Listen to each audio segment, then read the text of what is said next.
As the movie starts, we are introduced to Marshall, a 14-year-old kid who lives in a suburban village in France. It is revealed that his father, Mark, passed away recently in a car accident, so he has to now look out for his mother, who is always sick. Marshall specializes in repairing vehicles, but due to his age, not many people come to him. In the first scene, as Marshall is passing through a park, he notices his beautiful neighbor, Emily, and keeps staring at her. She is 18 years old and is rumored to have a boyfriend, but that doesn't stop Marshall from pursuing her. After a while, he arrives at a secluded forest where a decimated car is lying around. It turns out that it is his late father's car, and he had died in this exact spot. Marshall now wants to repair the car at any cost so that he can have his dad's final memory with him. Today, he has brought a working battery, hoping that it will power up the car and ultimately make it start. However, no matter how hard he tries, the car simply does not budge. After several failed attempts, Marshall eventually gives up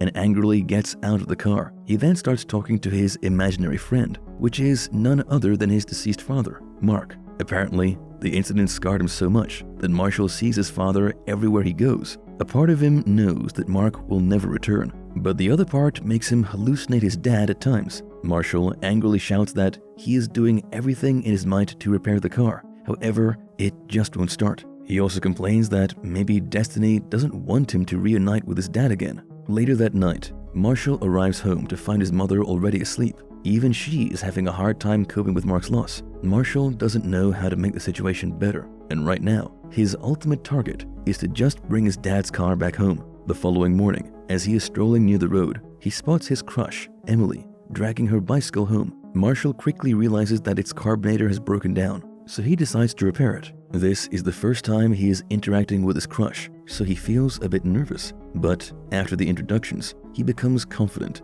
and gets to repairing the bicycle. Meanwhile, Emily mentions that she saw him staring at her in the park. She inquires if he has any interest in her, but Marshall blushes and doesn't utter a word. Shortly after, he finally repairs the bicycle, making Emily happy. She asks how he has so much knowledge about mechanics, to which Marshall replies that his late father taught him. Hearing this, Emily realizes that he is lonely all the time because he misses his father. So to cheer him up, she invites him to a friend's poolside party happening the next day. Normally, Marshall does not go to parties or any occasions, as all he wants to do is visit his father's crash site and chat with him. However, since his crush Emily has invited him this time, he happily agrees. Later, Marshall goes to a shop and tries to exchange the battery that he had purchased earlier. He claims that this one is faulty, so he wants a new one that will finally start his dad's car. However, the shopkeeper refuses to claim the exchange, saying they don't have any spare batteries. Marshall desperately tries to get a new one, but right then, the shop's owner arrives there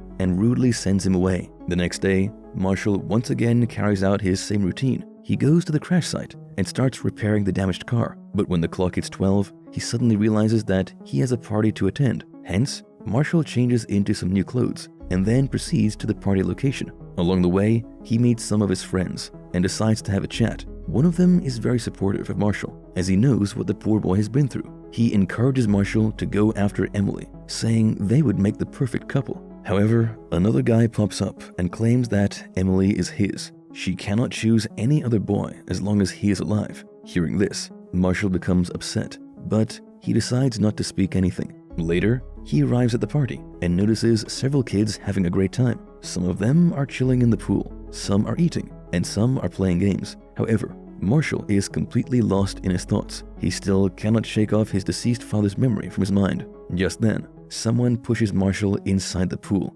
because of which he finally starts enjoying the party. Emily also joins him, and the two have a wonderful time together. Although Marshall is still depressed from within, he forgets about everything and rejoices in the moment, even if it is for a brief time. Shortly after, he gets out of the pool to retrieve a ball. To his surprise, he notices the same shop owner from earlier who had refused to exchange the battery. Marshall then puts two and two together and realizes that this is actually the man's house and that his son is organizing the party. This gives him an idea. Marshall quietly sneaks into the basement and selects a battery that he believes will fit his dad's car. Then he heads out to the party and observes the situation. Marshall notices that everyone is busy having lunch, making it the perfect opportunity for him to pull off the heist. Hence, he quickly returns to the basement and carries the battery outside. Unfortunately, just as he is about to leave, the owner of the house catches him red-handed and reprimands him in front of the entire crowd. He also reveals in front of everyone that Marshall is from a poor family who is struggling to make ends meet. His father recently passed away in a car wreck,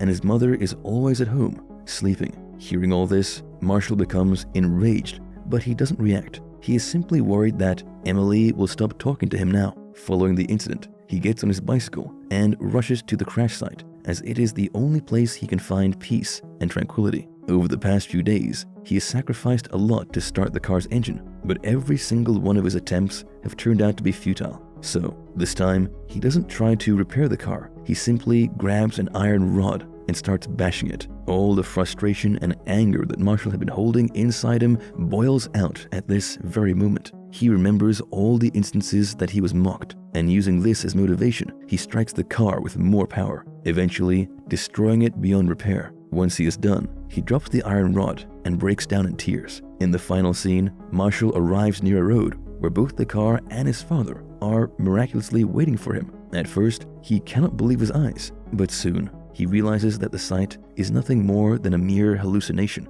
Mark, who is inside the car, tells his son that he has done enough already. Now, he should just focus on his life and stop trying to repair the car. Marshall agrees with his dad and promises that he will never come here again. He now wants to turn his life around and just focus on himself and his ailing mom. Marshall also says that he will start pursuing his crush, Emily, seriously, and eventually make her his girlfriend. Although he loves his father a lot, he will forget about him completely. Hearing all this, Mark becomes convinced that his son is going to change, so he starts his car and leaves. The movie ends as a tearful Marshall sees his father departing in the distance. He knows that it is only a mere hallucination, but still, it might be the last time he ever sees Mark.